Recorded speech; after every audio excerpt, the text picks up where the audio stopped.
The courtroom buzzed with hushed murmurs as Ariel Carter walked down the aisle, her heels clicking softly against the polished marble floor. She kept her head high, though the weight of 1,000 glances bore down on her shoulders. The room was packed, not just with legal professionals and media, but with onlookers curious to witness the high-stakes divorce trial of Chase Hayes, the celebrated businessman whose empire was now at the center of controversy. Ariel's grip on her leather folder tightened as she approached her seat. Across the room, Chase sat with an air of absolute confidence, leaning back in his chair as if the trial was a mere formality. His dark, tailored suit clung perfectly to his frame, his posture exuding control.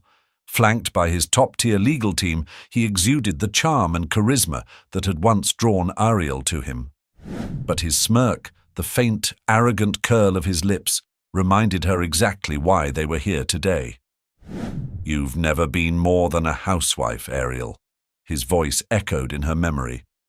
"Do you honestly think you can survive without me?" Those words, spoken the night he blindsided her with divorce papers, had haunted her for months. They had cut through her like a blade, reopening wounds from years of being overlooked, dismissed, and silenced. But today, she wasn't the same woman who had been crushed under Chase's disdain. Today, she was ready to fight for the truth. "Are you all right?" Henry Monroe, her lawyer, asked softly as he leaned over. His tone was calm yet commanding, a perfect reflection of his demeanor in the courtroom. His salt-and-pepper hair and steady gaze gave him an air of authority, the kind that could disarm even the most hostile witnesses. "I'm fine," Ariel replied, her voice steadier than she had expected. "Let's do this." Henry gave her an approving nod and rose from his seat just as the bailiff called the court to order. The judge, a stern woman with sharp eyes and a no-nonsense attitude, entered the room, commanding immediate silence. "Good morning," the judge said firmly. "Let's begin." The first hour of proceedings played out like a choreographed performance. Chase's lead attorney, a polished and intimidating woman named Victoria Lane, delivered a scathing opening statement that painted Ariel as a dependent spouse who had contributed little more than emotional support during their marriage. The narrative was precise, designed to erode Ariel's credibility in the eyes of the court. Victoria's tone was almost pitying as she described Ariel as a wife who enjoyed the fruits of her husband's labor without ever stepping into the orchard herself. Ariel felt her stomach tighten as she watched the jury, their expressions unreadable, absorb Victoria's words. Chase's self-satisfied smirk didn't falter for a second. Henry, however, remained unshaken. When it was his turn, he stood with a calm authority that commanded attention. "Your Honor, members of the jury," Henry began, his voice even and clear. "This case is about more than a marriage gone wrong.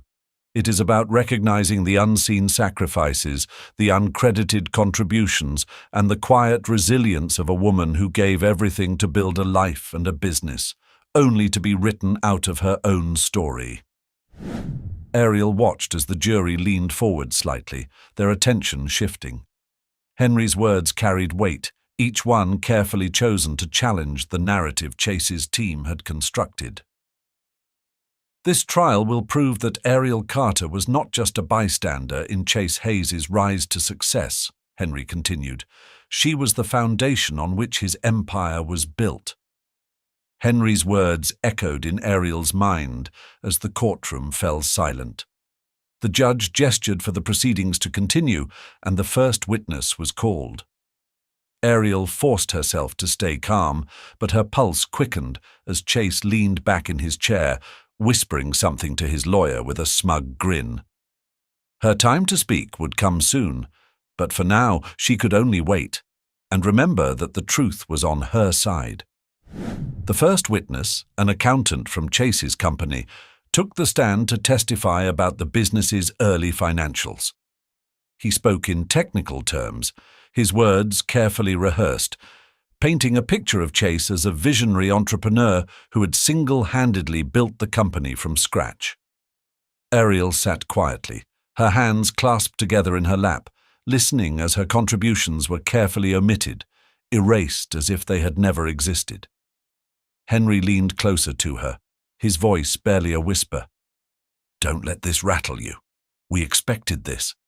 They're setting up their version of the story, but we'll dismantle it piece by piece." Ariel nodded slightly, her gaze fixed on Chase. He sat there, relaxed, as if he didn't have a care in the world. She could tell he was enjoying this, the theater of it all, the chance to control the narrative once again. It was the same confidence he had carried throughout their marriage, the same belief that his version of events would always prevail.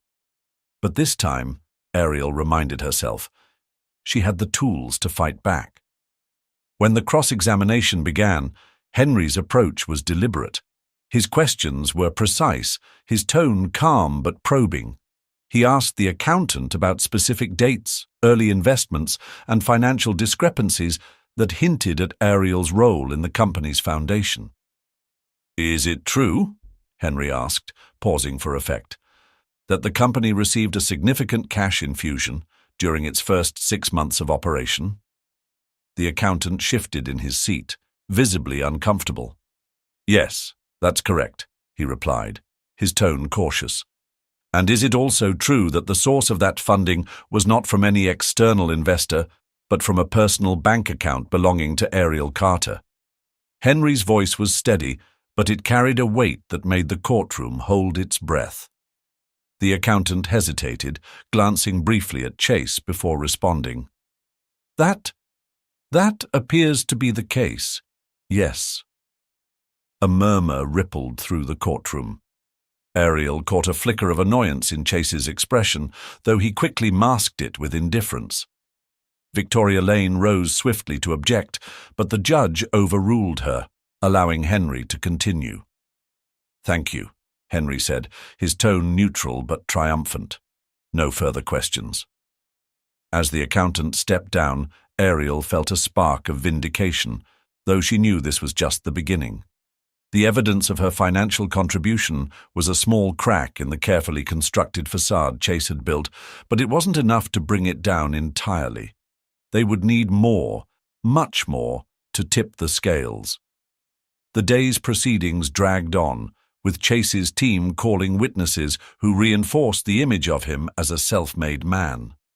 Ariel listened intently, taking mental notes, her resolve hardening with each omission of her contributions. Every time a witness described Chase's brilliance without acknowledging the countless hours she had spent behind the scenes, she felt her determination grow. When the session finally adjourned for the day, Ariel walked out of the courtroom with Henry by her side. The sun was setting, casting a warm glow over the city streets, but Ariel felt the weight of what was still to come. "You did well today," Henry said, his tone reassuring. "They know we're not backing down." "They don't seem worried," Ariel replied, glancing back at the courthouse steps where Chase was standing, laughing with his team. Henry smiled faintly. "They will be." As Ariel headed home, her thoughts drifted to the days when she and Chase had shared a vision, when she had believed in his dreams as much as he did. She wondered how things had gone so wrong, how she had allowed herself to become invisible in her own story. But those thoughts didn't linger long. Tomorrow, she reminded herself, was another day in court, and another chance to reclaim her voice. Ariel sat at her kitchen table that night, the faint hum of the city outside her window offering little comfort. Her apartment, modest but neatly kept, was a far cry from the sprawling suburban home she had once shared with Chase. The walls were bare, save for a few framed photographs of happier times that now felt like relics from another life.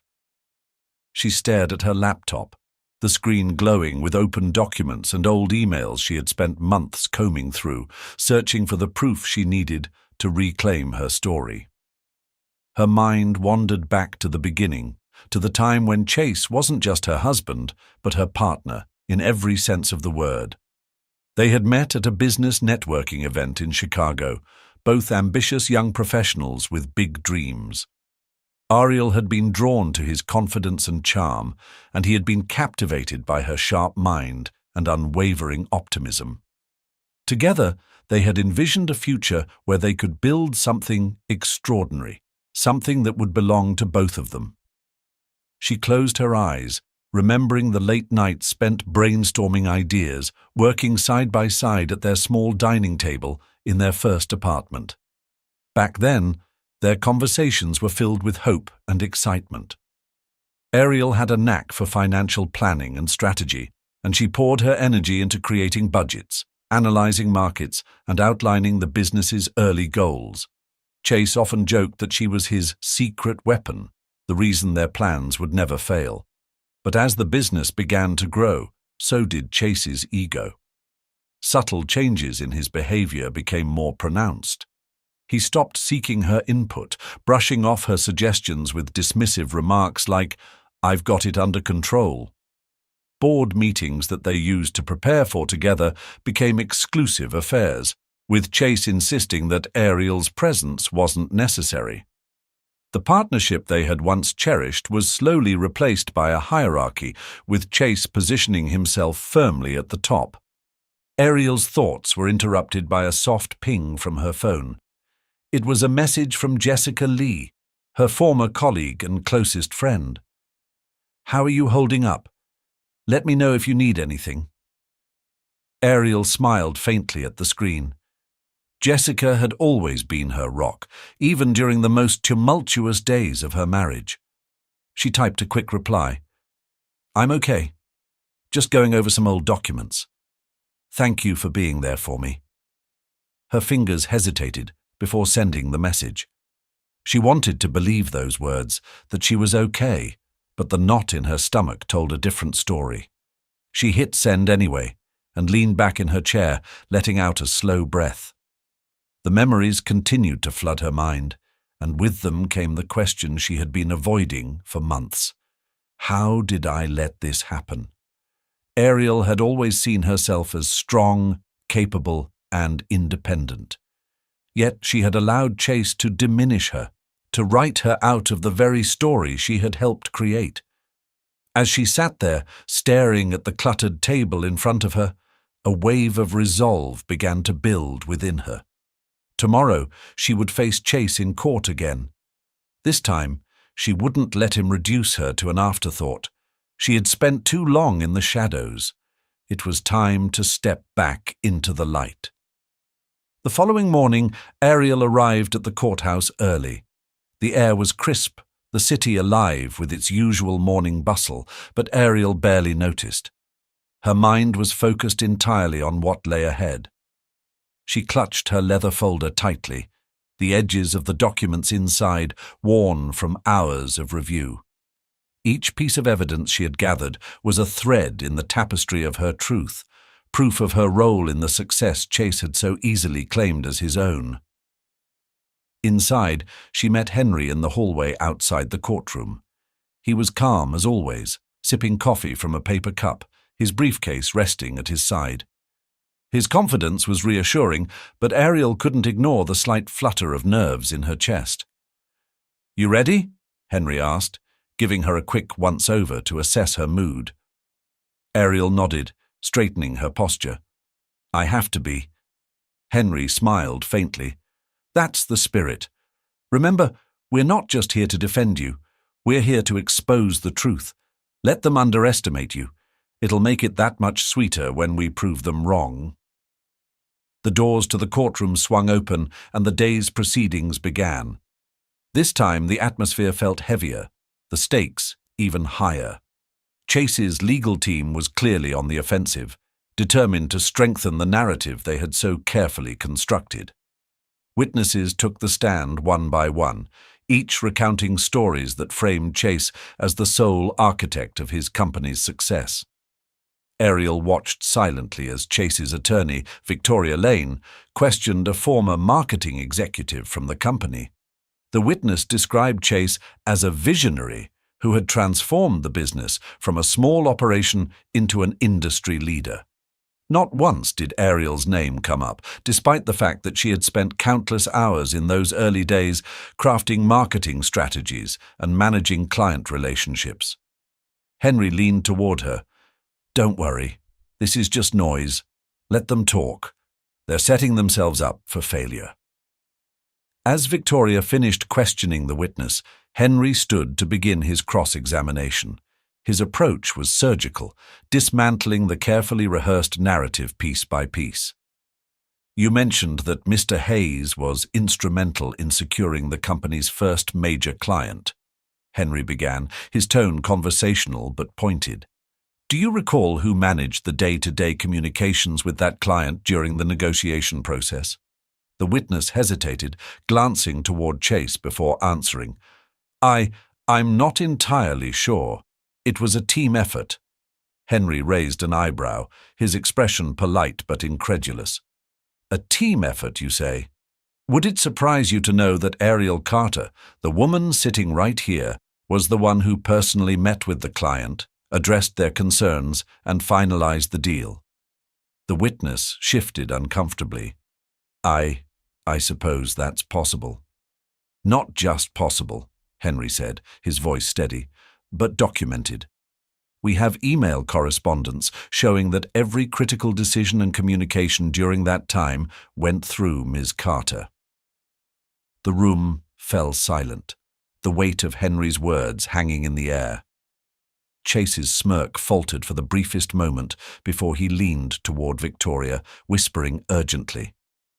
Henry didn't stop there.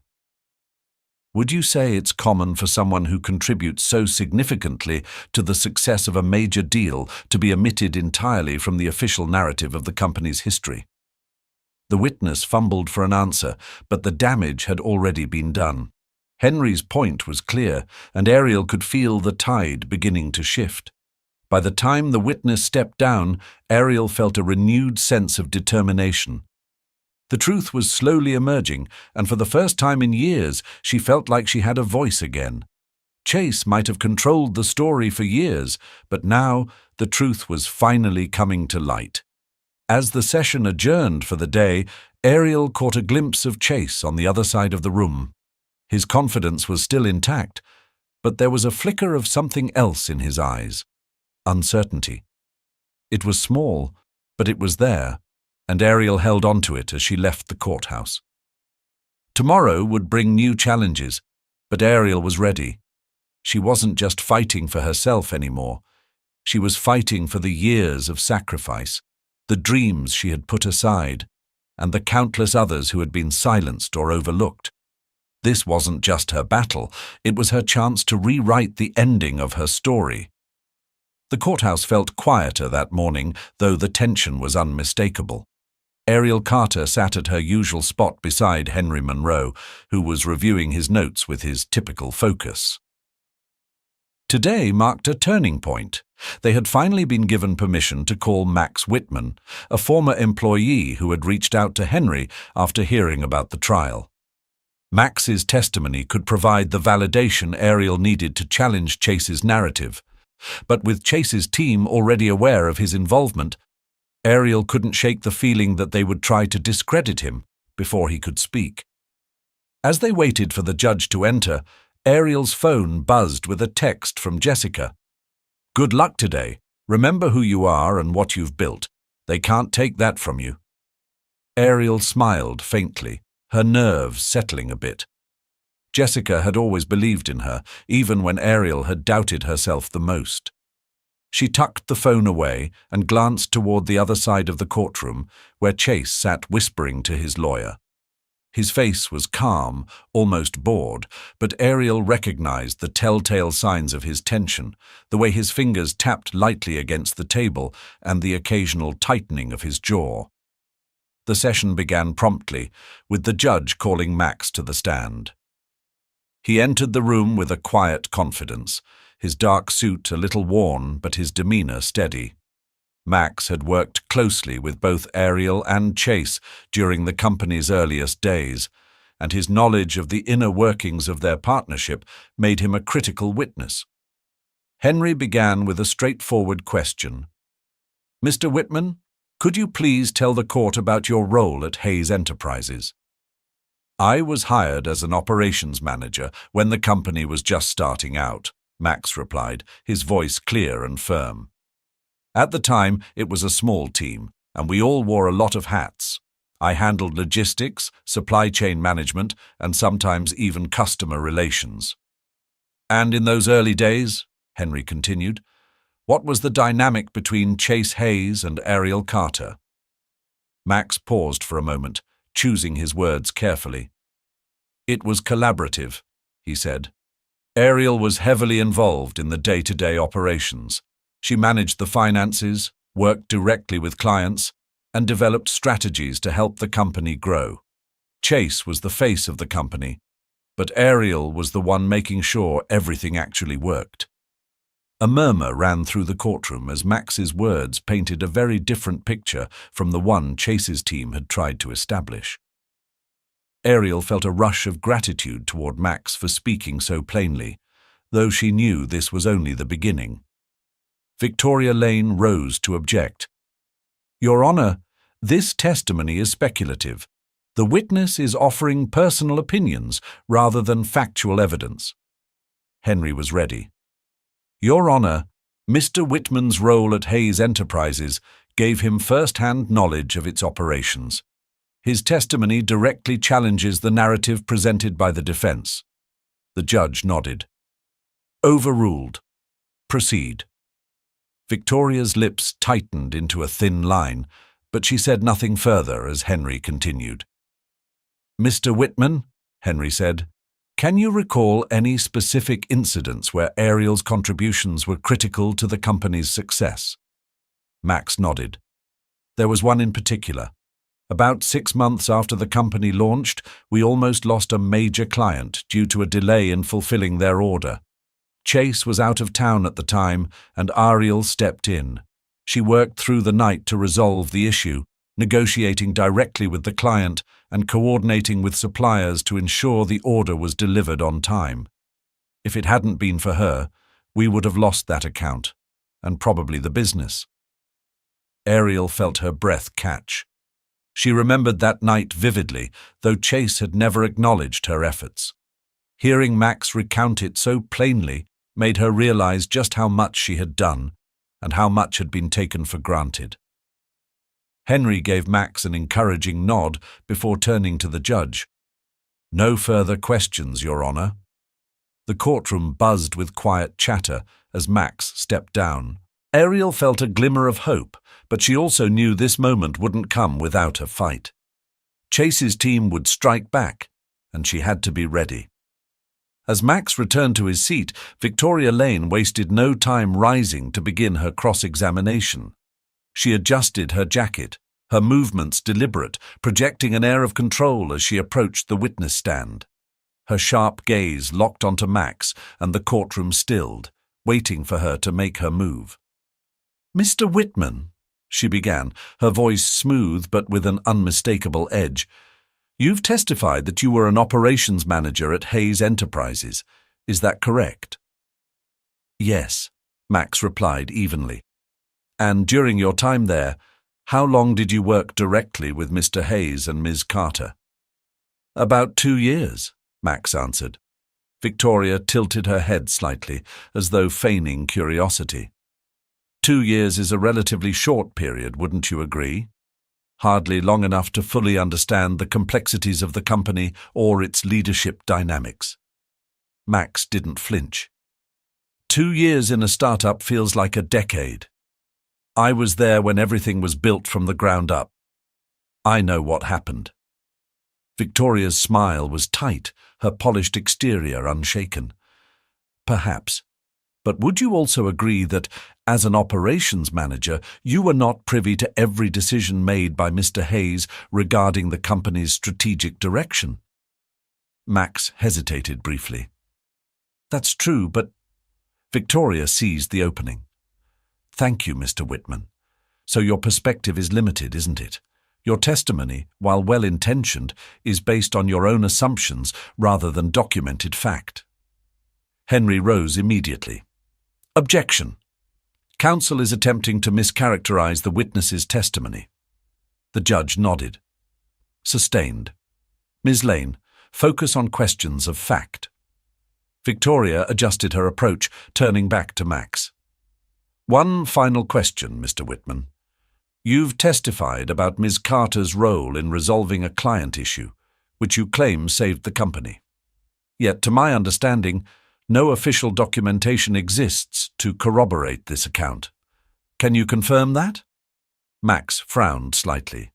No, there isn't documentation. But that doesn't change what happened. Victoria smiled faintly, stepping back. No further questions, Your Honor. As she returned to her seat, Chase leaned in to whisper something to her, his expression calm but calculated. Ariel couldn't hear what was said, but the look of satisfaction on Victoria's face told her enough. They believed they had diffused Max's testimony.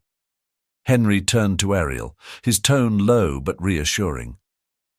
They're trying to undermine credibility, but don't worry. Max did well. This is a long game, and we've got more cards to play. The rest of the day's proceedings moved quickly, with Chase's team calling additional witnesses who echoed the narrative of his sole brilliance. Ariel sat quietly, absorbing every word, every omission of her efforts. It was as if she had been erased entirely from the company's history, a ghost haunting the edges of a story she had helped create. When the session finally adjourned, Ariel felt the weight of the day pressing on her, but there was a flicker of hope. Max's testimony had planted a seed of doubt, and though Victoria had tried to downplay it, the murmurs from the jury told a different story. As Ariel stepped out of the courthouse, she spotted Max waiting for her near the steps. He offered a small smile, the kind that conveyed both solidarity and quiet apology. I hope it helped, he said. It did, Ariel replied, her voice steady. You told the truth, and that's what matters. Max nodded. For what it's worth, I always thought what Chase did to you was wrong. You deserved better. Ariel gave him a faint smile. I'm working on that. As she turned to leave, she caught a glimpse of Chase on the other side of the street, speaking animatedly with Victoria and another member of his team. His expression was confident, but Ariel noticed something she hadn't before, an edge of unease in his movements, a slight stiffness that suggested he was no longer as untouchable as he wanted to appear. Tomorrow would bring new challenges, new opportunities to reveal the truth. Ariel tightened her grip on her bag, her resolve growing stronger with each step. Chase could try to rewrite the past, but she was determined to reclaim her place in the story, and she wouldn't stop until the world saw it too. Ariel sat at her dining table late that evening, her laptop casting a faint glow across the otherwise dim room. The events of the day replayed in her mind, Max's testimony standing out as a glimmer of truth in an otherwise exhausting fight. But she knew Chase wouldn't let it go unanswered. He was always strategic, always one step ahead, or at least he liked to think so. Ariel had learned that about him early in their marriage, though back then his ambition had seemed like a shared dream, not a weapon he would wield against her. She sighed, leaning back in her chair. Scattered across the table were papers, emails, and notebooks filled with scribbled notes, remnants of the life she had poured into Chase's company. Her hands rested on a faded leather-bound notebook she had once used to track expenses and outline strategies. The edges were worn from years of use, a quiet testament to her role in building what was now being claimed solely by Chase. Her phone vibrated, breaking her concentration. It was a text from Henry. We need to discuss Faye. Call me when you're ready. Faye Miles. Ariel's stomach tightened at the name. As Chase's assistant, and as rumors suggested his lover, Faye had always been a thorn in Ariel's side. She had joined the company during a critical growth phase, quickly ingratiating herself with Chase. Faye was sharp, calculating, and fiercely loyal to Chase, often undermining Ariel's contributions with thinly veiled hostility. Ariel debated calling Henry immediately, but decided against it. She needed to gather her thoughts first. She flipped through the notebook, her fingers pausing on a page that detailed one of the company's first major marketing campaigns. The notes were in her handwriting, the ideas hers, yet she knew they had been repackaged and presented by Chase as his own. Faye had been instrumental in facilitating that, working behind the scenes to ensure Ariel's name never appeared on any official documentation. The memory stung, but it also fueled her resolve. Ariel knew that Faye's loyalty to Chase had its limits. Faye was ambitious, and if their side could find a way to expose her complicity in Chase's deception, it might be enough to fracture their united front. The next morning, Ariel met Henry at a quiet cafe near the courthouse. The air was thick with the scent of coffee and fresh pastries, but Ariel's focus was entirely on Henry as he opened his briefcase and slid a folder across the table. "This," he said, "is what we know about Faye's involvement. She's been handling sensitive documents and communications for Chase for years. If we can prove she tampered with or manipulated records to erase your contributions, it could be a game changer." Ariel scanned the documents, her heart racing as she absorbed the implications. Emails, timestamps, and transaction logs painted a picture of Faye's role as more than just an assistant. She had been deeply embedded in Chase's operations, helping him maintain the illusion that his success was entirely self-made. "She won't go down easily," Henry said, his tone measured. "But people like Faye usually have an exit strategy. If we push hard enough, we might find her breaking point." Ariel nodded, her grip tightening on the folder. "Let's push." Henry's smile was faint but approving. "We'll bring this up in court tomorrow. Be ready." The following day in court, the tension was palpable. Ariel sat upright, her leather folder resting neatly on the table before her, the contents inside now bolstered by the evidence Henry had presented the day before. Chase entered with his usual air of confidence, but Ariel noticed a shift in his demeanor. His movements were sharper, less fluid, as though the cracks in his armor were beginning to show.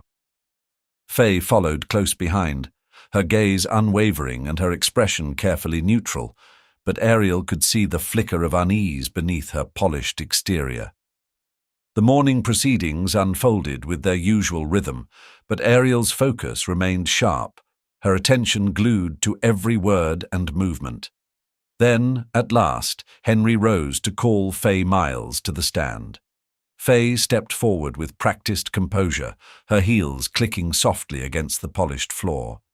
She adjusted her blazer as she took her seat, folding her hands neatly in her lap.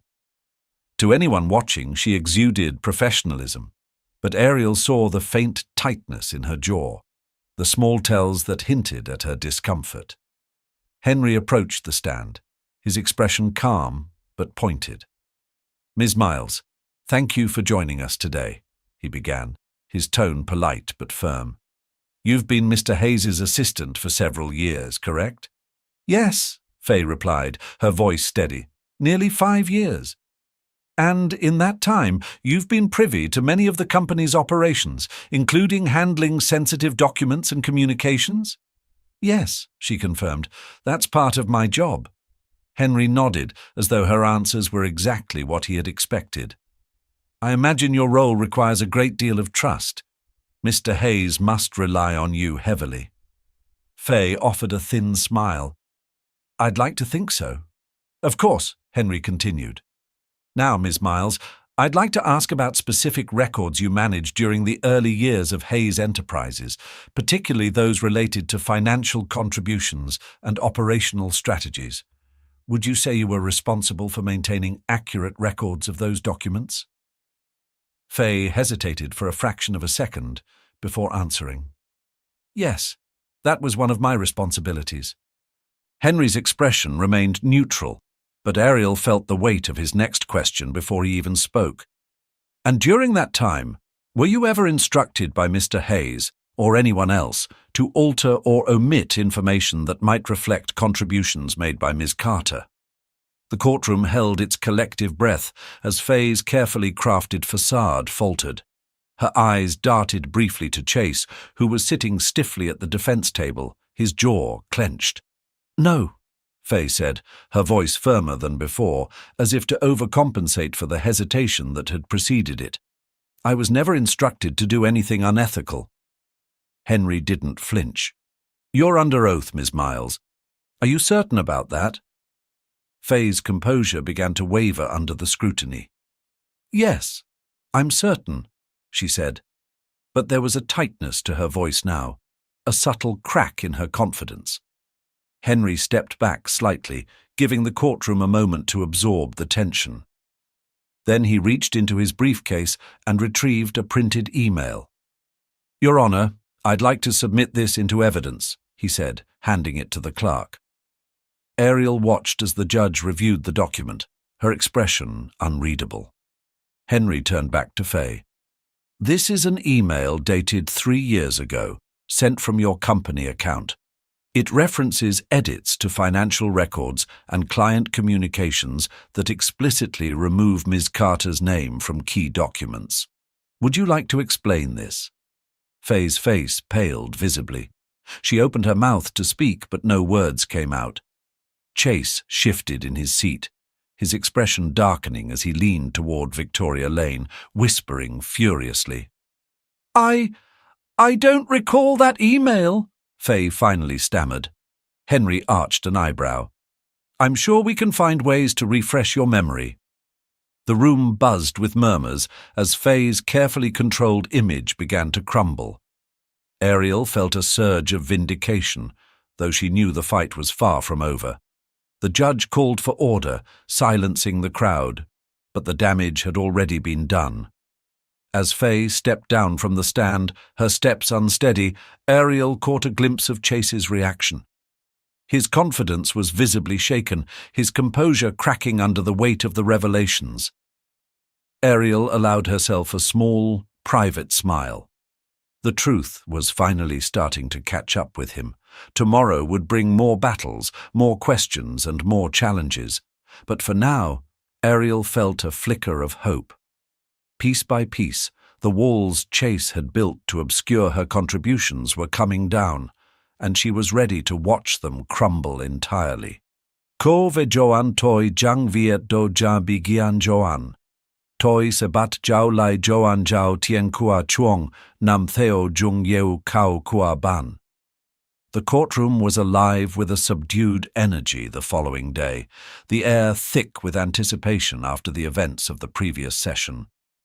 The cracks in Faye Miles's testimony had sent ripples through the room, casting doubt on Chase Hayes's meticulously constructed narrative. Ariel Carter sat at her table, hands folded neatly, her eyes scanning the jurors as they entered. Though their expressions remained unreadable, Ariel couldn't shake the feeling that momentum was shifting in her favor. Henry Monroe, calm as ever, leaned toward Ariel and spoke in a low voice. "Today is critical. Max's testimony laid the groundwork, but we need to reinforce it. If we can establish a clear pattern of deceit on Chase's part, it'll be hard for the jury to ignore." Ariel nodded, her resolve firm. "I'm ready." The first part of the day was consumed by procedural motions and testimony from a minor witness called by Chase's legal team. The defense's strategy was becoming clear: flood the court with accounts from peripheral figures who could vouch for Chase's leadership while carefully sidestepping Ariel's contributions. It was a strategy of obfuscation designed to muddy the waters and exhaust the jury's patience. Finally, Henry stood to call the next witness. The courtroom doors opened and Jessica Lee entered, her professional demeanor commanding immediate respect. Ariel felt a pang of gratitude seeing her friend take the stand. Jessica had been there from the beginning, a silent observer to the sacrifices Ariel had made and the struggles she had endured. If anyone could corroborate her story, it was Jessica. "Miss Lee," Henry began, his tone steady, Can you describe your professional relationship with Ariel Carter? Jessica adjusted the microphone slightly before speaking. I worked alongside Ariel for several years at our previous company, a financial consulting firm. We were colleagues and friends. I watched her grow into one of the sharpest, most dedicated professionals I've ever met. Henry nodded. Did you remain in contact with her after she left to support Mr. Hayes's business? Yes, Jessica replied. We stayed close. I knew how much she believed in his vision, and she was excited to help him bring it to life. She talked endlessly about the plans they had and the work she was doing to support the company. Henry's expression softened slightly. And from your perspective, what role did Ariel play in Hayes Enterprises during its early years? Jessica's voice gained strength. She was pivotal. Ariel handled everything from financial planning to client relations, even marketing strategies. She gave up her own career to build something with Chase, and she poured everything into making it successful. Henry turned to the judge. Your Honor, I'd like to submit into evidence a series of emails between Ms. Carter and Ms. Lee from that time period, which detail the work Ariel was doing and the challenges she faced. The judge nodded, and the documents were handed to the clerk. Ariel felt a mixture of relief and trepidation as Jessica's words echoed in the quiet room. This was her truth, laid bare for all to see. Ms. Lee, Henry continued, did Ariel ever express concerns about her role being overlooked or unacknowledged? Jessica hesitated briefly, glancing toward Ariel before answering. Yes, she confided in me several times that she felt her efforts were being ignored. She was hurt that Chase didn't seem to value her contributions or include her in key decisions. But she always held on to the hope that things would change. Henry paused, letting the weight of Jessica's words settle. Thank you, Ms. Lee. No further questions. Ariel watched as Jessica stepped down, her testimony leaving a palpable tension in the air. The truth was finally being spoken, but Ariel knew Chase's team would retaliate, and she had to be ready for whatever came next. Victoria Lane rose almost immediately, her heels clicking against the floor as she approached the stand. Her demeanor was calm but calculated, her polished professionalism masking the sharp edge of her intent. Jessica Lee, now seated upright and composed, met Victoria's gaze without flinching. Ariel could sense the courtroom bracing itself for the cross-examination. Ms. Lee, Victoria began, her tone measured. You've testified that Ariel Carter played a significant role in the early success of Hayes Enterprises. However, you were not an employee of the company, correct? That's correct, Jessica replied evenly. I was not an employee, but I was closely aware of what was happening during that time.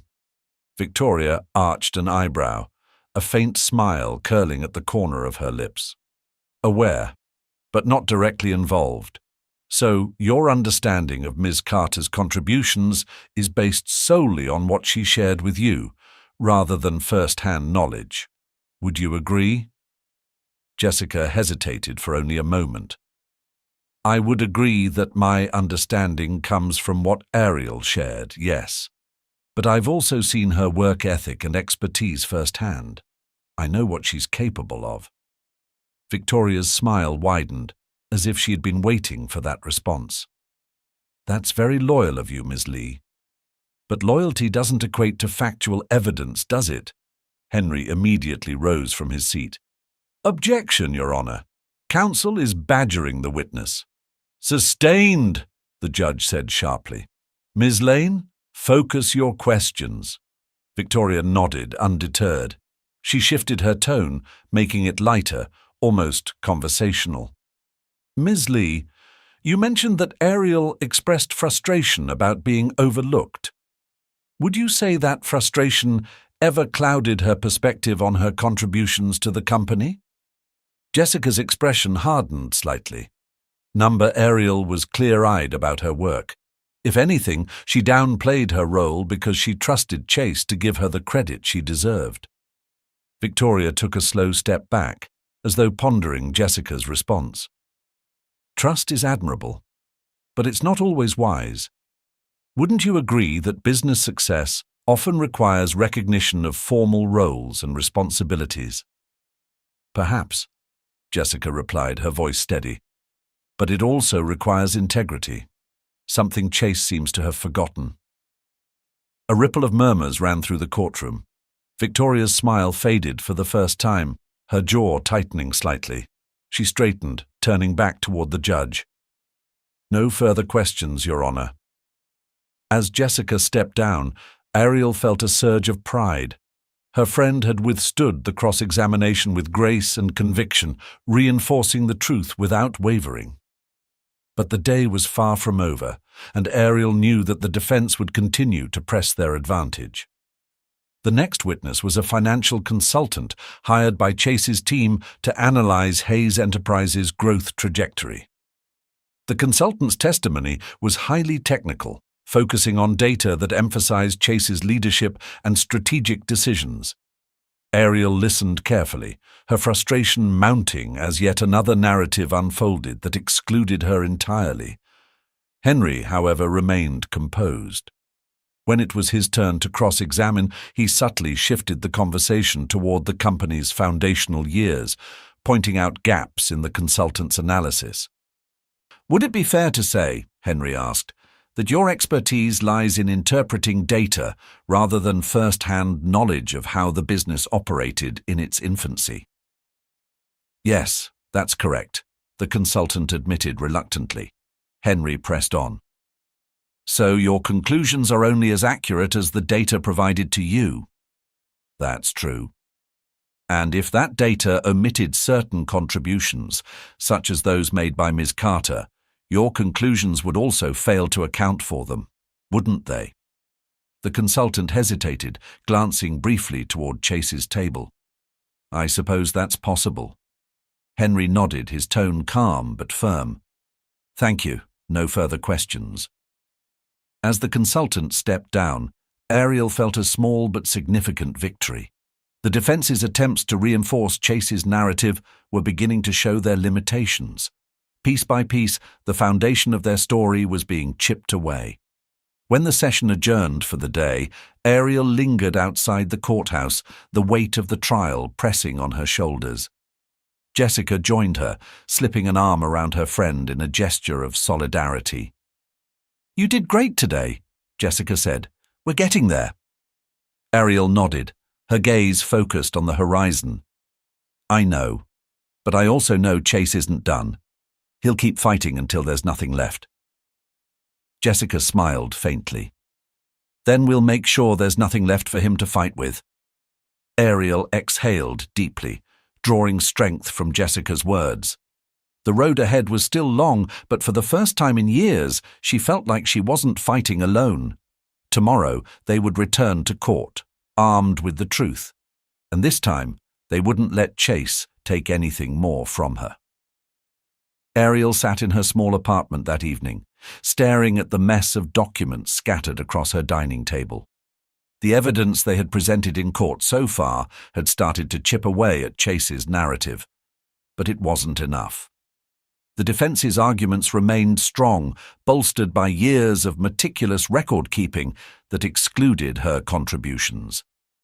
Despite the small victories, Ariel couldn't shake the feeling that she was still fighting an uphill battle.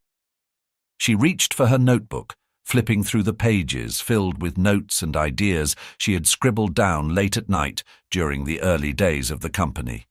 Each page told a story of her commitment to building the business, from financial projections to strategies for marketing campaigns. But as she reviewed the contents, she felt the weight of how little of this had made it into the official record. Chase had made sure of that. Her phone buzzed, pulling her attention away. It was a text from Henry. I have an idea. Can we meet tomorrow morning before court? Ariel's heart skipped slightly. Henry's confidence had been a guiding light throughout the trial, and if he had an idea, it might just be the breakthrough they needed. She replied quickly, "Yes, I'll be there." The next morning, Ariel met Henry at his office, a modest space filled with stacks of legal files and the faint scent of coffee. He was already seated at his desk, a folder open in front of him. When Ariel entered, he gestured for her to sit. "I've been reviewing everything," Henry began, his tone deliberate. "The documents, the emails, the testimonies. There's a pattern here, Ariel, a pattern of omission, and I think we can prove it." Ariel leaned forward, her interest piqued. "How?" Henry slid a page across the desk. It was an email chain from the early days of the company, one she hadn't seen in years. In the emails, Ariel had outlined a marketing strategy for a major client, complete with budget estimates and timelines. The client had gone on to become one of the company's largest accounts, but her name was nowhere on the official records. "This is just one example," Henry said. "There are more like this, communications where you did the heavy lifting, but the credit was either erased or redirected. We need to bring this to light in court."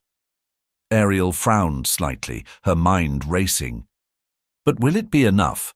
They'll argue it's circumstantial, that Chase was the driving force behind everything."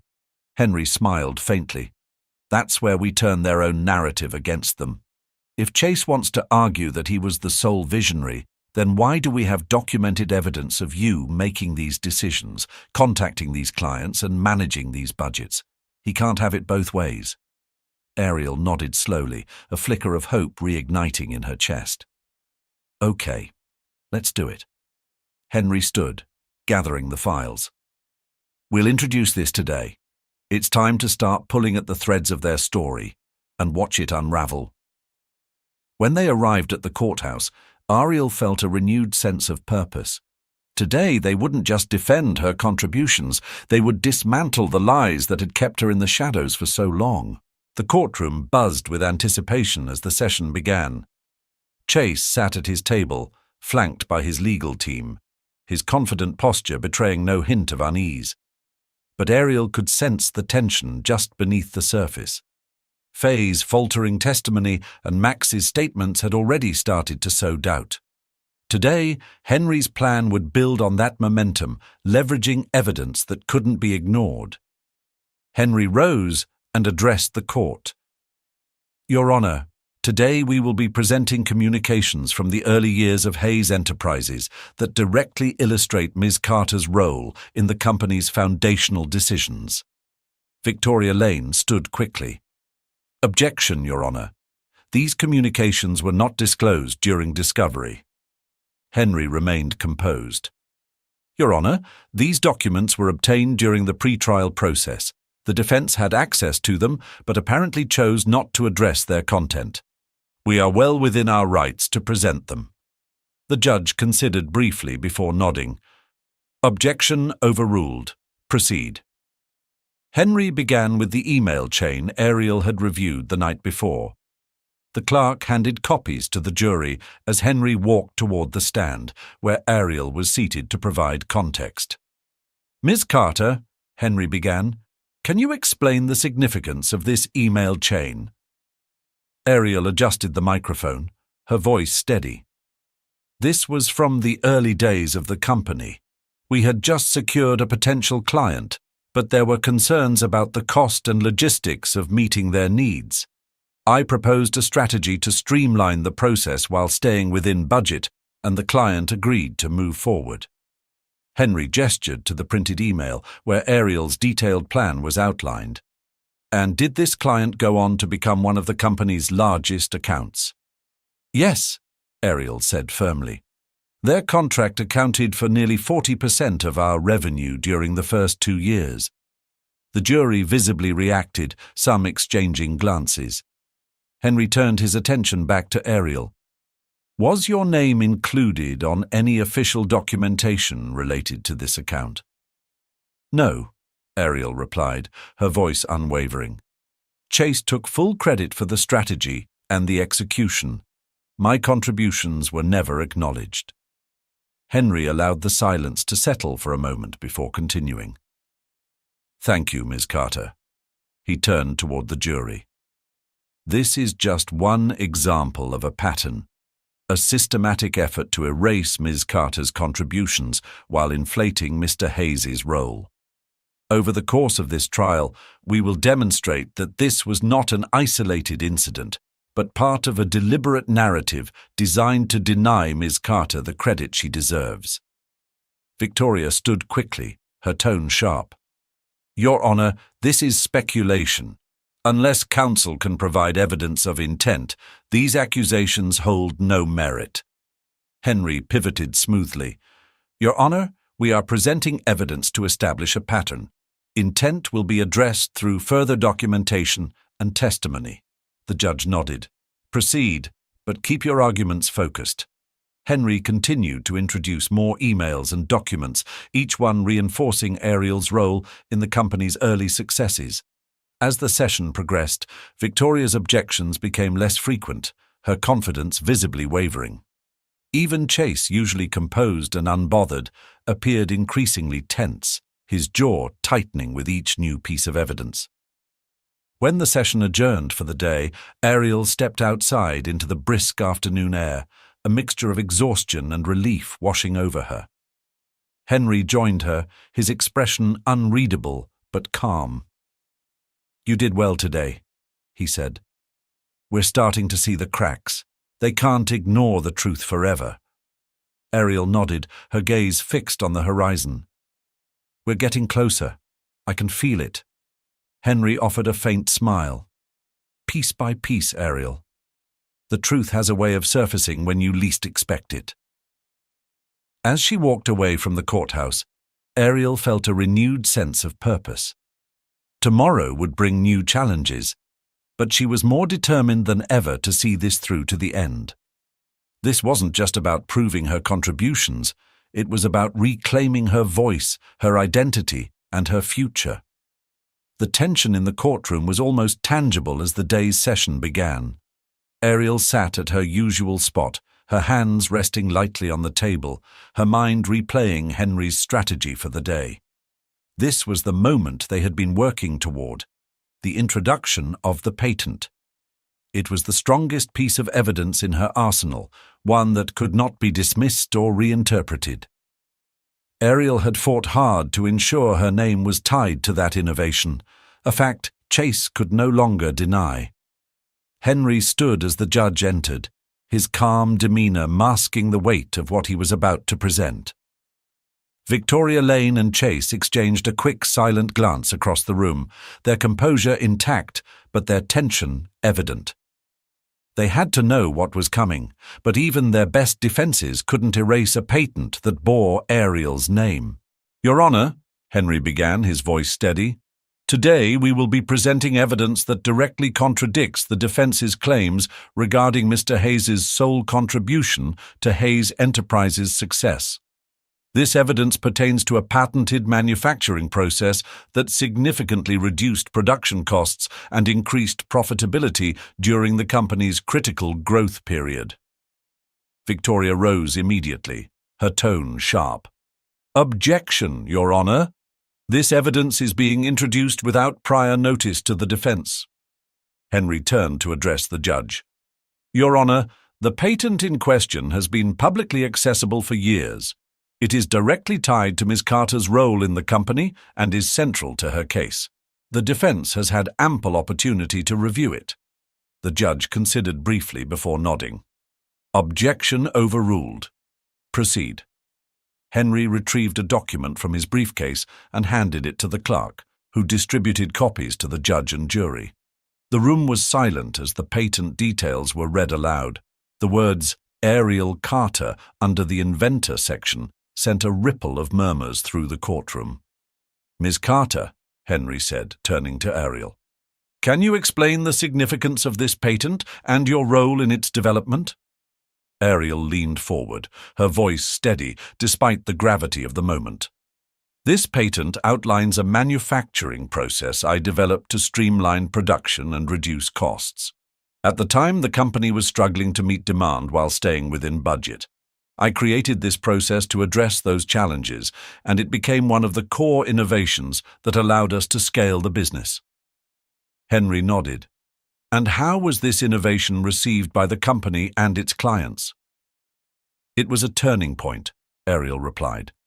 The process allowed us to secure larger contracts and improve profitability. It's one of the reasons Hayes Enterprises was able to expand as quickly as it did. Henry turned toward the jury, his tone firm.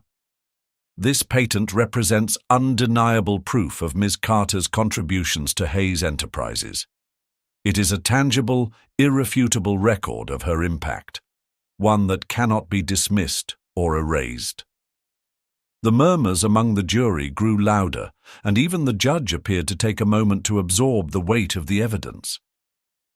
Chase's face remained composed, but his fingers drummed lightly against the table, a small, involuntary movement that betrayed his frustration. Victoria stood, her voice clipped as she began her cross-examination. Ms. Carter, while the patent may bear your name, isn't it true that it was developed using company resources and within the scope of your duties as a spouse supporting her husband's business? Henry immediately rose. Objection, Your Honor. The defense is attempting to diminish the legal and intellectual ownership established by the patent. Sustained, the judge said, cutting Victoria off. Ms. Lane, reframe your questioning. Victoria's jaw tightened, but she adjusted her approach, determined to regain control. Ariel braced herself, knowing the fight was far from over. Victoria's movements were precise as she stepped closer to the witness stand, her expression measured but her eyes sharp. The room was tense, every juror leaning slightly forward as they waited to hear her next move. Miss Carter, Victoria began, her tone carefully controlled. While it's admirable that your name appears on this patent, isn't it true that Mr. Hayes played a significant role in the implementation of this process within the company? Ariel met her gaze steadily. Chase was involved in the business, but the development and testing of the process were entirely my responsibility. I ensured its viability before it was ever introduced to our production lines. Victoria raised an eyebrow as though skeptical. But you admit that Mr. Hayes oversaw the company's operations during this time. Wouldn't it be fair to say that without his leadership, your process would not have been as impactful? Ariel resisted the urge to let frustration creep into her voice. Leadership alone doesn't solve operational inefficiencies. My process addressed specific issues that allowed the company to scale effectively. Without it, those contracts Chase secured wouldn't have been possible to fulfill. The courtroom murmured again, a subtle but telling reaction that didn't go unnoticed. Victoria's composure faltered for a fraction of a second before she pressed on. Ms. Carter, Victoria continued, her voice tightening, is there any documentation showing that Mr. Hayes explicitly approved this process before its implementation? Any formal acknowledgement of his consent? Ariel took a steady breath. The process didn't require his explicit approval. It was part of my role to identify solutions and implement them where necessary. The results speak for themselves. Henry interjected, his voice calm but firm. Your Honor, I'd like to remind the court that the patent itself serves as documentation of Ms. Carter's intellectual ownership. Whether or not Mr. Hayes approved its implementation is irrelevant to its success. The judge nodded, her tone decisive. Sustained. Ms. Lane, move on. Victoria straightened, her expression hardening. She was losing ground, and she knew it. With a curt nod, she returned to her seat, leaving an air of unease in her wake. Ariel exhaled quietly, her hands tightening briefly on the edges of the witness stand. She had expected Victoria to attack her credibility, but she hadn't wavered, and the truth was on her side. Henry approached the stand again, a quiet confidence in his step. Ms. Carter, he said, his tone steady, one final question. What does this patent represent to you beyond its financial and operational significance? Ariel paused for a moment, her eyes sweeping the room before landing on the jury. "It represents everything I gave to that company. My time, my energy, my creativity. It's a tangible reminder that I mattered, even when Chase tried to make me feel invisible. This patent is proof that my contributions weren't just supportive, they were foundational." Henry nodded, his expression approving. No further questions. As Ariel stepped down from the stand, the weight of her words lingered in the air. The jury watched her closely, their expressions ranging from thoughtful to sympathetic. Even the judge seemed to take a moment before signaling for the proceedings to continue. Chase shifted uncomfortably at his table, his jaw clenched as he whispered something urgently to Victoria, but no amount of whispered strategy could undo what had just been presented. The patent wasn't just evidence, it was an undeniable fact, one that couldn't be dismissed or reinterpreted. When the session adjourned, Ariel stepped outside into the cool afternoon air, her heart pounding with a mix of exhaustion and triumph. Henry joined her, his calm demeanor masking what Ariel could tell was satisfaction. "That went well," he said simply. Ariel nodded, her gaze steady. "They can't ignore it anymore."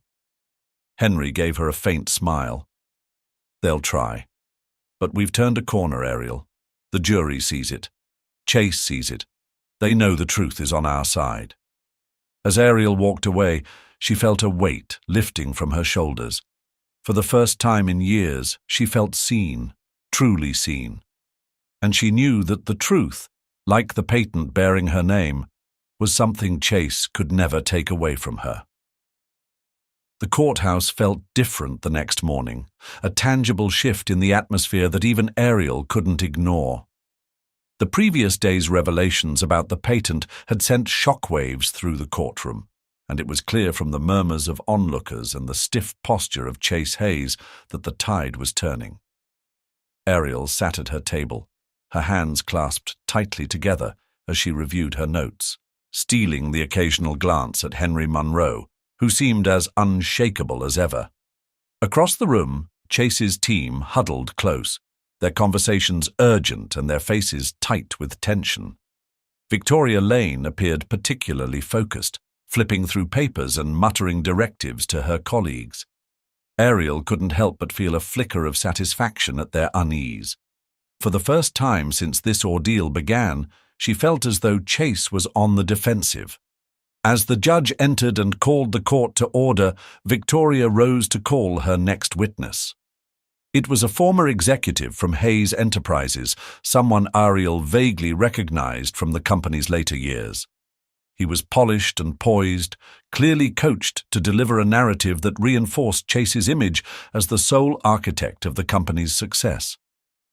"Mr. Collins," Victoria began, "can you describe your role at Hayes Enterprises during the time you worked there?" "I was the Vice President of Operations," Collins replied confidently. "I oversaw day-to-day activities and ensured that Chase's vision for the company was executed effectively." Victoria smiled, nodding as though this was exactly what she wanted to hear.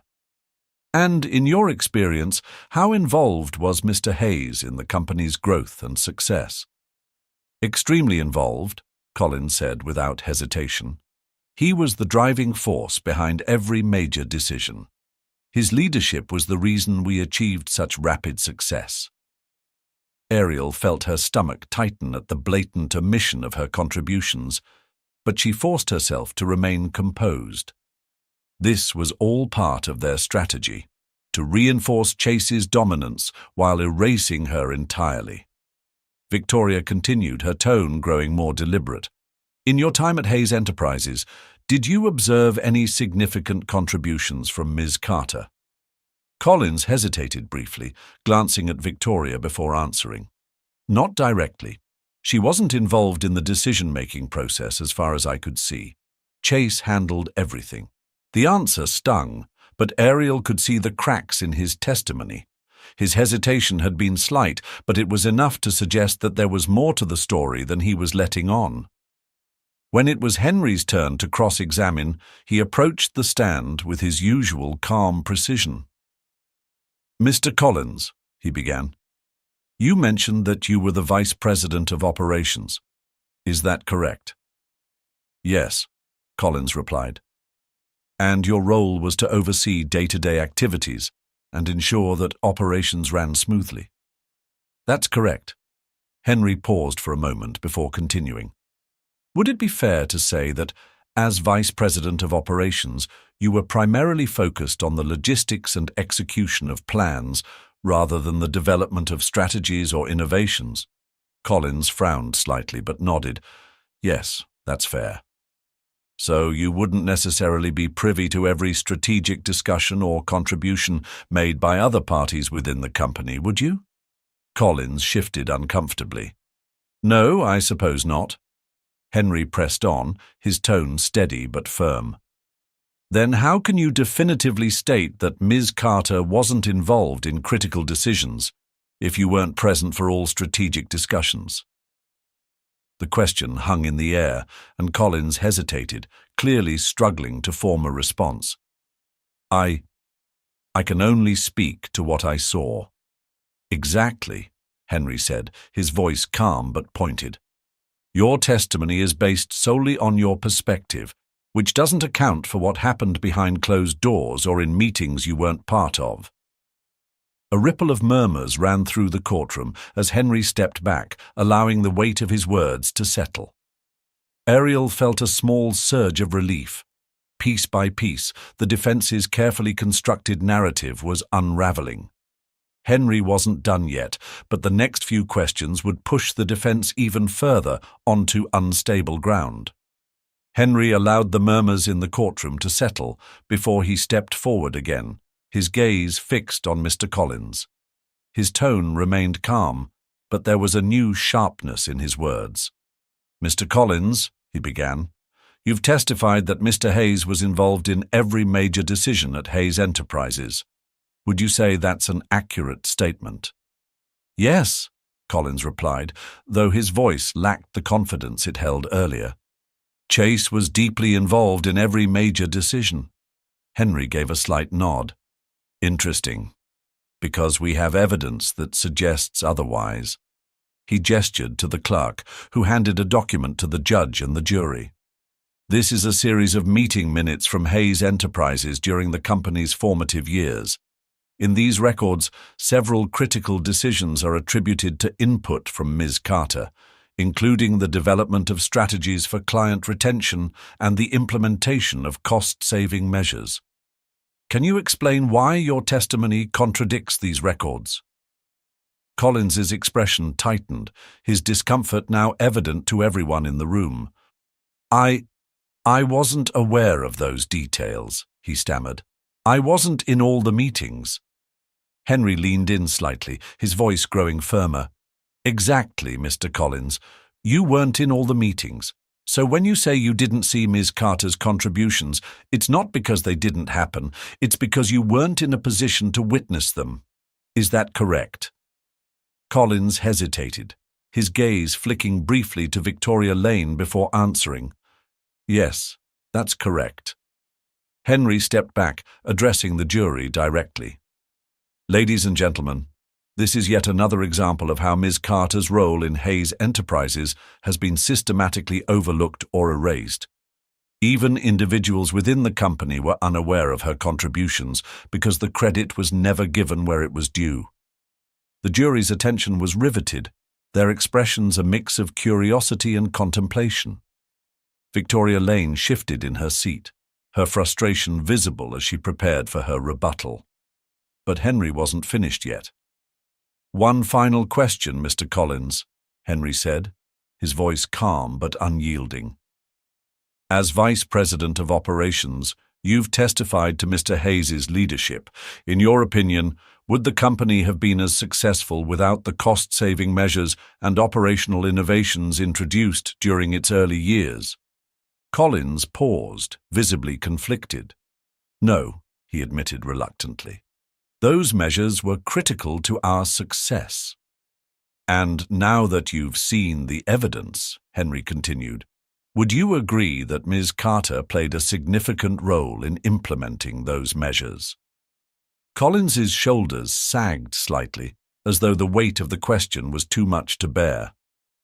"Yes," he said quietly. "It seems that she did."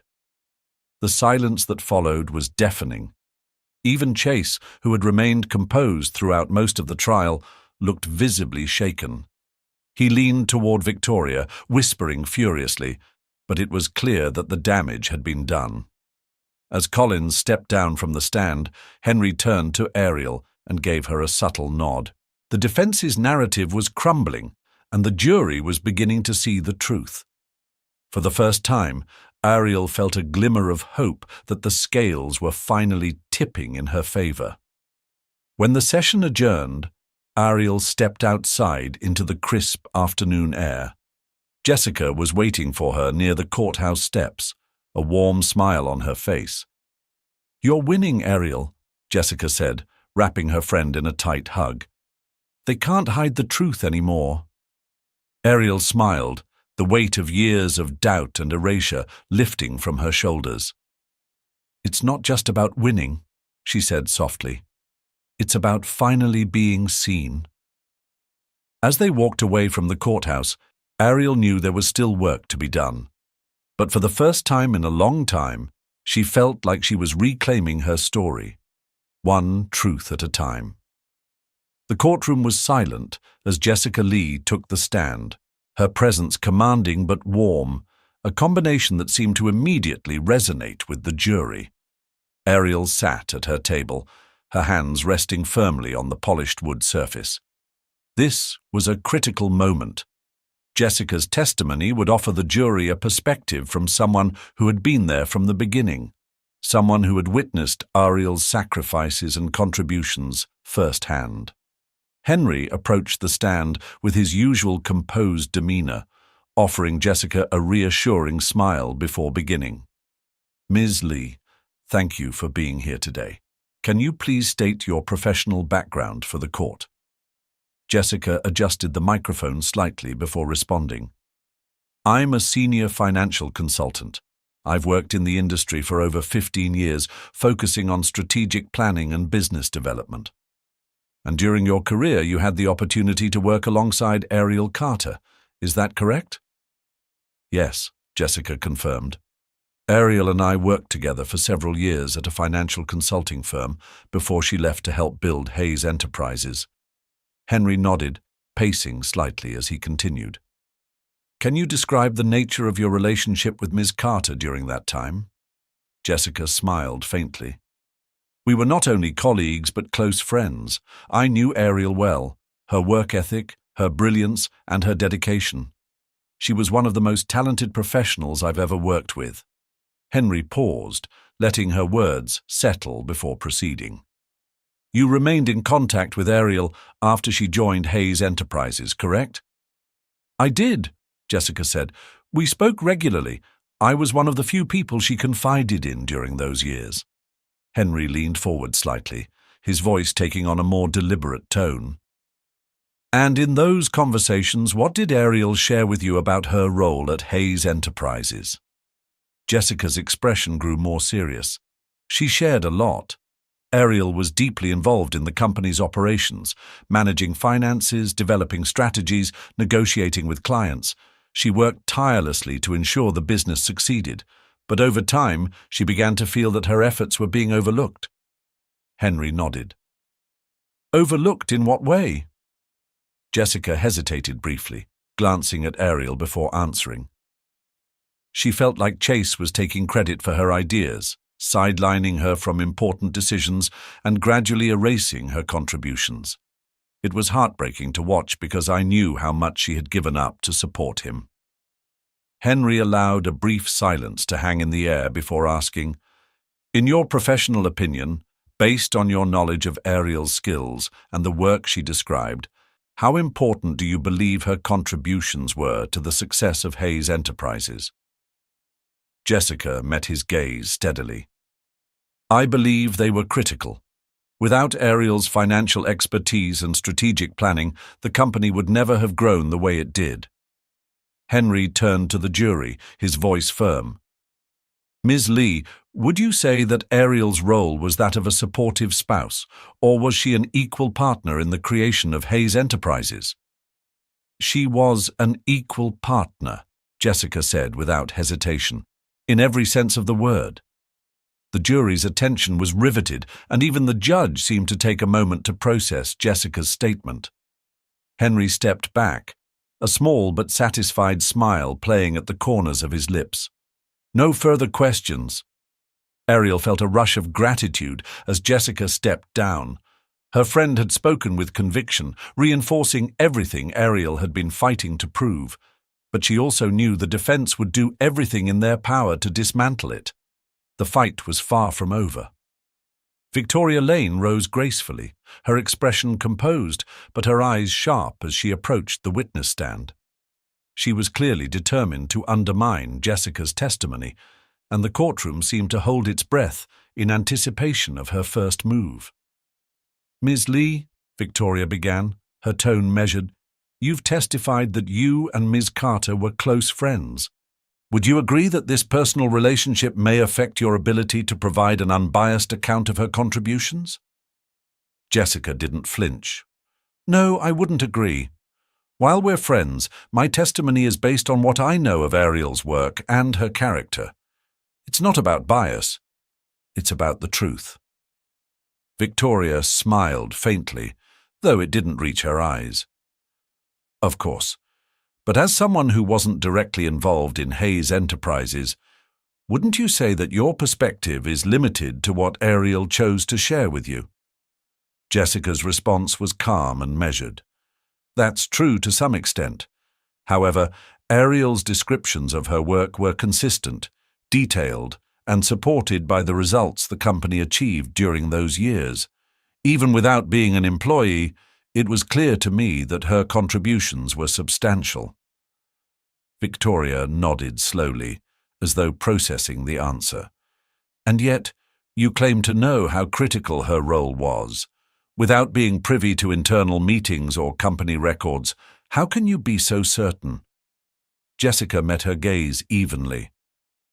"Because I know Ariel. I've seen her work ethic, her skills, and the way she approaches challenges. Those qualities don't just disappear because they weren't formally acknowledged."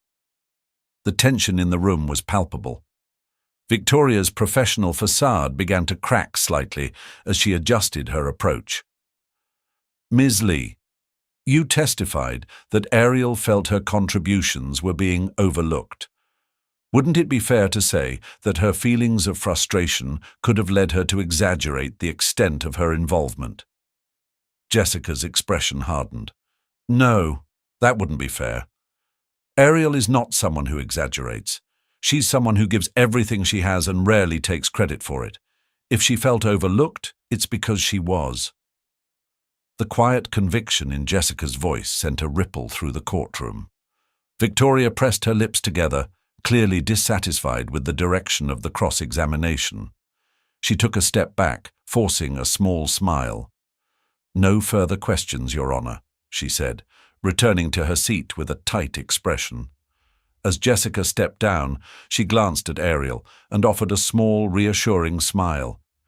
Ariel felt her chest swell with gratitude and pride. Her friend had faced down the defense's attempts to discredit her and had done so with unwavering strength. The session continued with the defense calling another witness, a financial analyst who worked with Hayes Enterprises during its expansion years. His testimony focused heavily on Chase's financial decisions, framing him as a visionary who had carefully managed the company's growth. While the analyst's words were polished, they lacked the emotional weight and authenticity of Jessica's testimony. The contrast was stark, and Ariel could see the jury taking notice. When the session finally adjourned for the day, Ariel stepped outside into the brisk evening air. Jessica was waiting for her by the courthouse steps, her arms crossed but her expression warm. "You did it," Ariel said, pulling her friend into a hug. "You stood up there and told the truth. That means everything to me." Jessica smiled softly. "You're the one doing the hard part, Ariel. I'm just here to make sure the world sees what I've always known. that you're the real deal." As they parted ways, Ariel felt a renewed sense of hope. The trial wasn't over, but the truth was gaining momentum, and she was ready to see it through to the end. Tomorrow would bring new challenges, but for the first time, she felt like victory was within reach. The courtroom was electric with anticipation as Henry Monroe stood to deliver his closing argument. The trial had been long and grueling, with victories and setbacks on both sides, but this moment felt pivotal. Ariel sat quietly at her table, her hands clasped tightly together as she watched Henry prepare to address the jury. Her heart pounded in her chest, the weight of everything she had fought for pressing down on her. This was her chance, not just to win the case, but to reclaim her story. Henry stepped forward, his presence commanding but calm. He began by addressing the jury directly, his voice measured and deliberate. "Ladies and gentlemen, you've heard a lot over the course of this trial. You've been presented with testimonies, documents, and arguments from both sides, each painting a very different picture of what happened during the creation and growth of Hayes Enterprises." He paused, letting his words settle in the room before continuing. "The defense would have you believe that this company is the product of one man's genius, a single visionary who built an empire with little to no help. But the evidence tells a different story. The evidence shows that Ariel Carter was not just a supportive spouse, she was an equal partner. Her contributions were not ancillary, they were foundational." Henry gestured toward the jury box, his tone growing more impassioned. "Think back to the testimonies we've heard. Max Whitman, a former employee, told you about how Ariel stepped in during a crisis to save a major client. Jessica Lee, her longtime friend and colleague, testified to the sacrifices Ariel made and the expertise she brought to the table. And then there's the patent, an indisputable, tangible record of her innovation and intellect. These are not coincidences. They are pieces of a larger truth."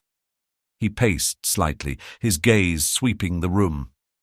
"Chase Hayes built his company on the back of Ariel Carter's labor, her ideas, and her sacrifices. And when the company succeeded, he systematically erased her from its history. He took credit for her work and dismissed her role because he believed he could. This trial is about holding him accountable for that." Ariel felt her throat tighten, her emotions bubbling just beneath the surface as Henry spoke. He was saying everything she had wanted to say, but hadn't been able to articulate during the years she had spent in Chase's shadow. Henry continued, his voice steady but filled with conviction. "This isn't just about fairness. It's about justice. Ariel Carter deserves recognition for what she gave to Hayes Enterprises, and she deserves compensation for what was taken from her. This isn't just her fight. It's a fight for anyone who has ever been silenced, overlooked, or dismissed." He turned back to the jury, his tone softening. "The power to set this right is in your hands. Look at the evidence, remember the testimonies, and ask yourselves, what is the right thing to do?" With that, Henry stepped back, his argument complete. The room was silent, the weight of his words hanging in the air. Ariel exhaled slowly, a mixture of hope and anxiety filling her chest. Now it was up to the jury. Victoria Lane rose slowly, her expression composed, but carrying the weight of someone tasked with reclaiming lost ground. She walked to the center of the courtroom, turning toward the jury with a practiced smile. The defense's case had taken significant hits throughout the trial, and now her closing argument was her final opportunity to cast doubt on everything Henry and Ariel had worked so hard to prove. "Ladies and gentlemen," Victoria began, her voice smooth and measured, "what we've seen in this courtroom over the past several days is a compelling story, one of sacrifice, partnership, and supposed erasure. But that's all it is, a story." She paused, letting her words hang in the air before continuing. "Mr. Monroe has painted Chase Hayes as a villain, a man who exploited his wife's efforts and then discarded her. But let's take a step back and examine the facts.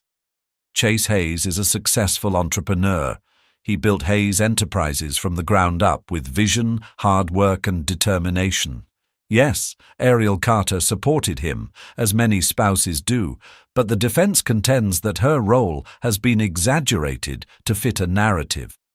Victoria's tone grew sharper as she continued, "Consider the testimonies." Mr. Whitman's statements about Ms. Carter's contributions were anecdotal at best. Ms. Lee, a close friend of Ms. Carter, spoke with undeniable bias. And while the patent bearing Ms. Carter's name is impressive, the innovation it represents was implemented using the company's resources under Mr. Hayes's leadership.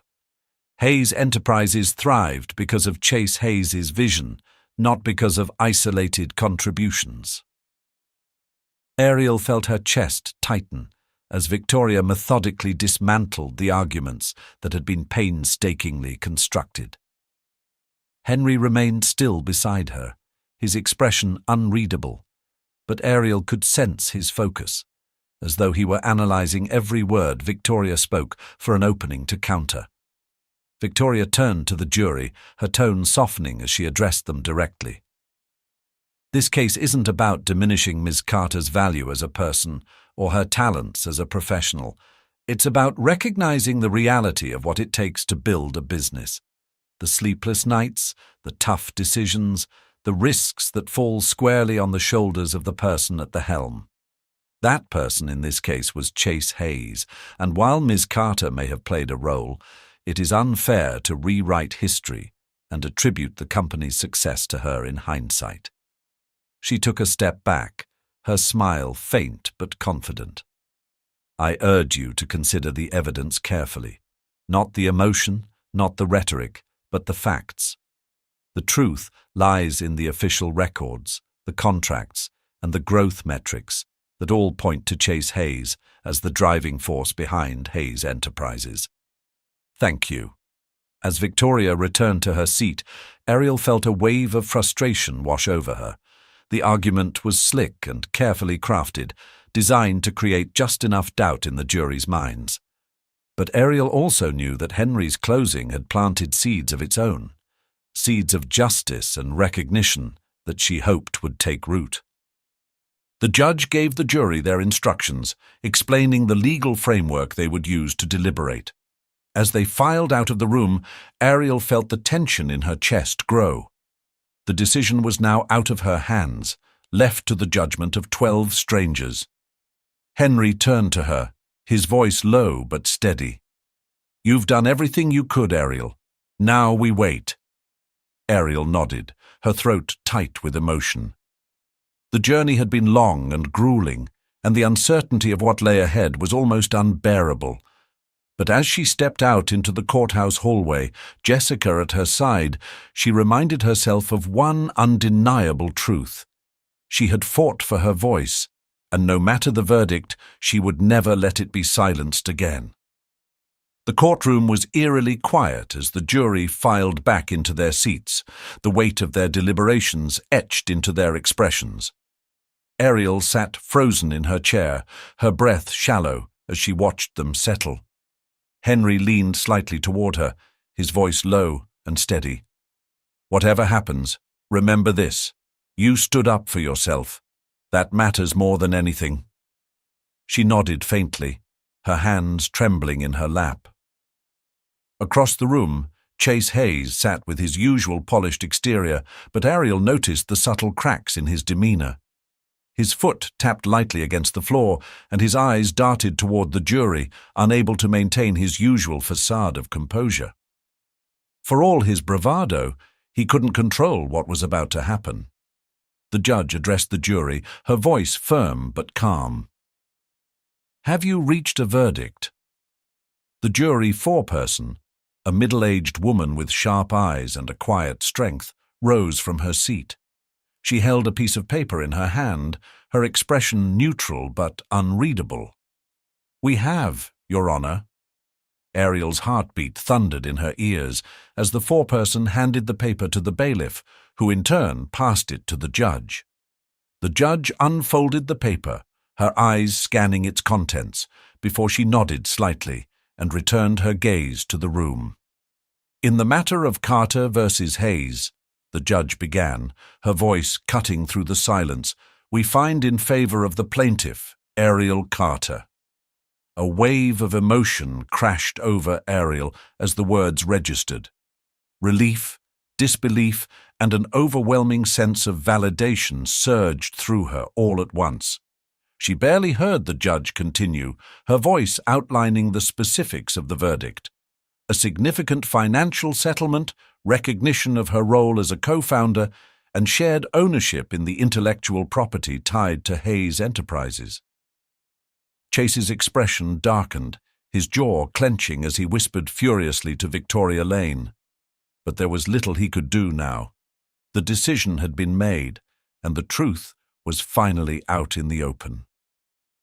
Henry placed a reassuring hand on Ariel's shoulder, a faint smile breaking through his typically stoic demeanor. "You did it," he said simply. "This is your victory."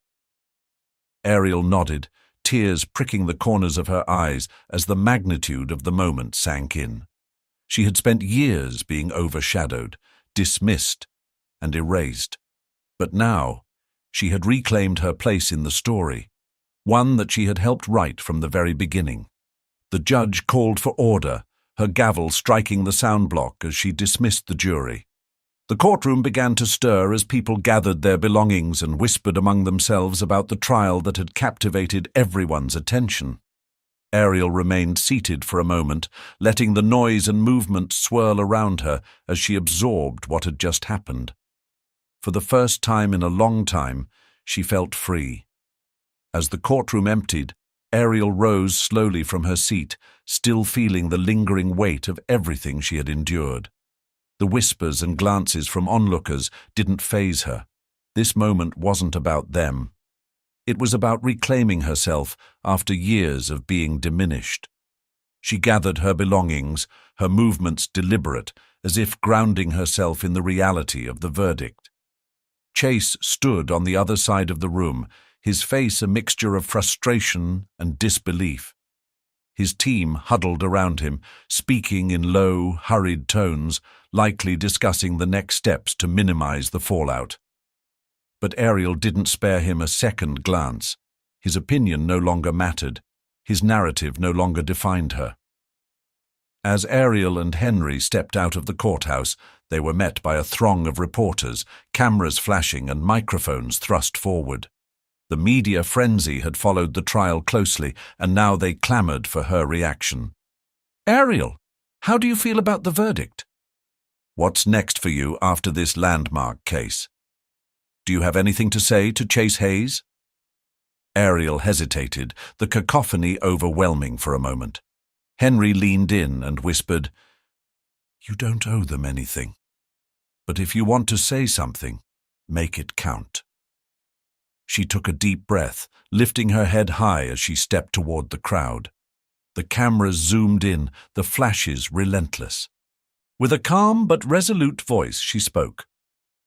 "This case was never about revenge," she began, her words cutting through the noise. "It was about recognition. For too long, my contributions were erased, my voice silenced. Today, that changes, not just for me, but for anyone who has ever been told their work doesn't matter. This verdict is proof that the truth matters, that standing up for yourself matters, and I hope it inspires others to do the same." Her words hung in the air for a moment before the crowd erupted into more questions, but Ariel had said all she needed to. She turned and walked away, Jessica appearing by her side with a warm smile. "I couldn't have said it better myself," Jessica said, looping her arm through Ariel's. Ariel smiled faintly. "It's not just about what I said, it's about what I do next." Jessica nodded. "So, what's the plan?" Ariel paused, looking out at the bustling city around her. "The plan is to start over, on my terms this time." Later that evening, Ariel sat alone in her apartment, the quiet a welcome contrast to the chaos of the day. She looked at the documents Henry had given her earlier, the official recognition of her role in Hayes Enterprises and the financial settlement that would allow her to begin anew. For the first time, she didn't feel bitterness or anger, she felt possibility. Her phone buzzed with a message from Jessica. "To new beginnings. You earned this. Proud of you." Ariel smiled, setting the phone down. She opened her laptop and began drafting plans for the consulting business she had dreamed of for years.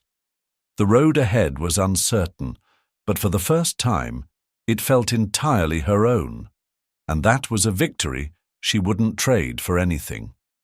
Ariel stood backstage, the low hum of chatter from the auditorium filtering through the curtains.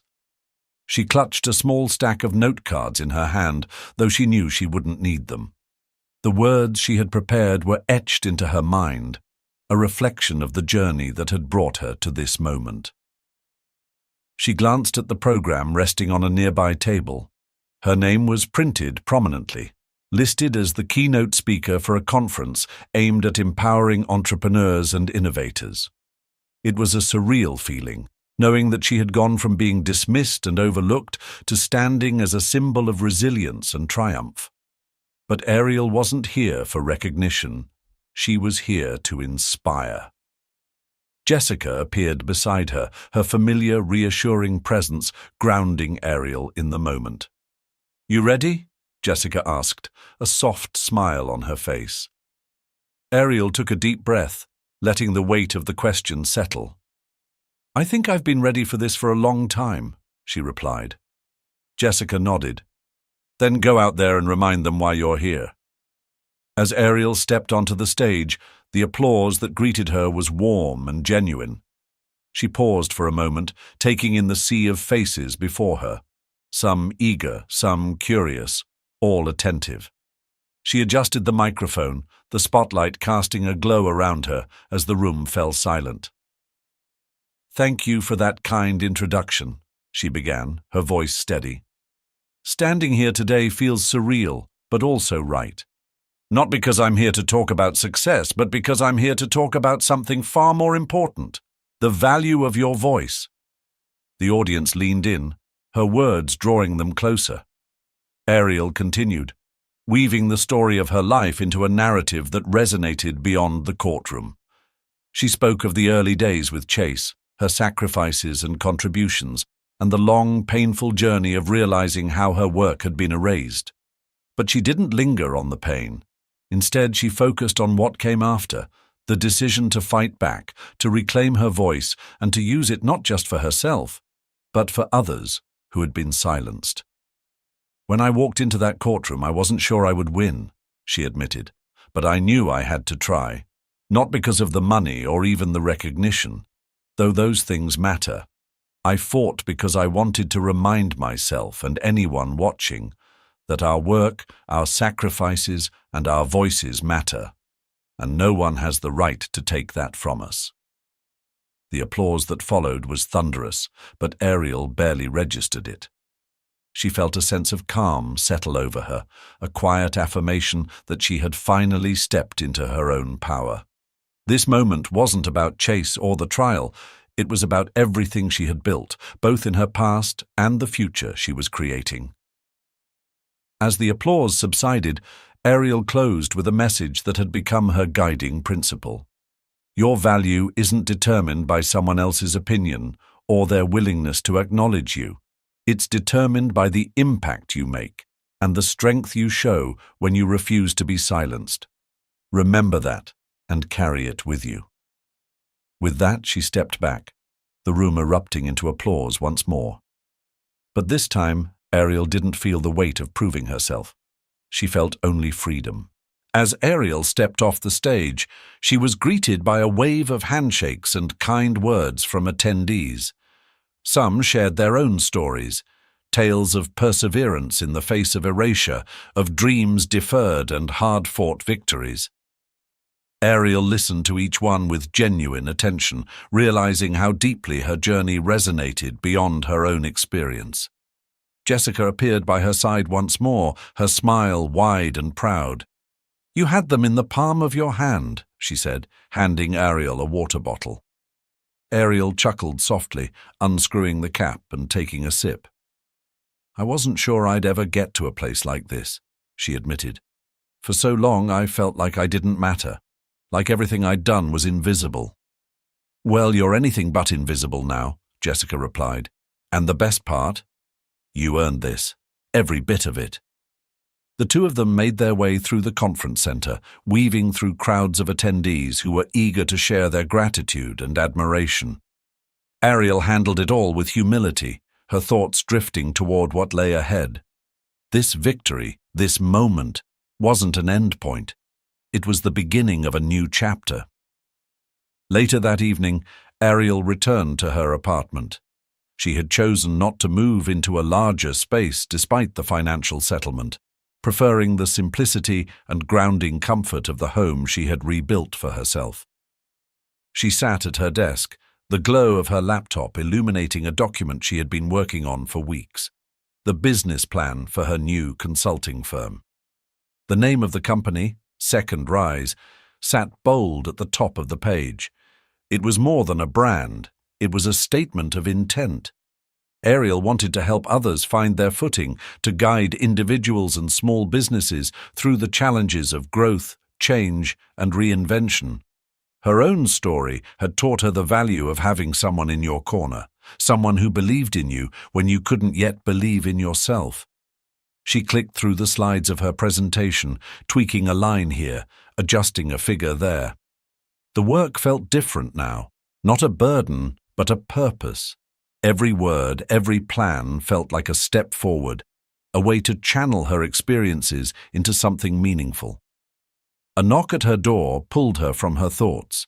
She opened it to find Jessica standing there with a bottle of champagne and 2 glasses.